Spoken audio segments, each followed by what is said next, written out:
ఈరోజు ఎవరైతే మనం దళిత దేవుడని భావిస్తున్నామో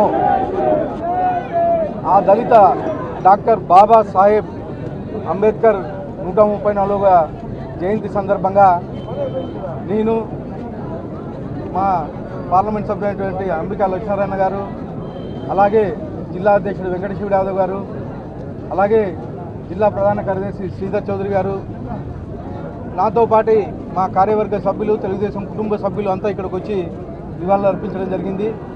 ముఖ్యంగా స్వాతంత్రం వచ్చిన తర్వాత మనకి అసమానతలు చాలా ఎక్కువ ఉండేటివి.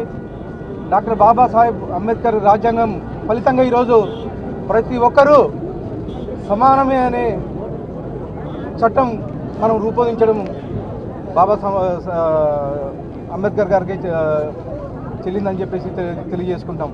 134 ఏళ్ల తర్వాత కానీ ఈరోజు మనం ఒక దేవుడు అని కొలిచే బాబా సాహెబ్ అంబేద్కర్ గారిని మనస్ఫూర్తిగా నివాళులు అర్పిస్తూ అవకాశం ఇచ్చిన అందరికీ ధన్యవాదాలు తెలుపుకుంటాం. మరిన్ని వీడియోస్ కోసం ఛానల్ ని సబ్స్క్రైబ్ చేయండి. లేటెస్ట్ అప్డేట్స్ కోసం వాట్సాప్ ఛానల్ ని ఫాలో అవ్వండి. ఆ లింక్ డిస్క్రిప్షన్ లో ఉంది.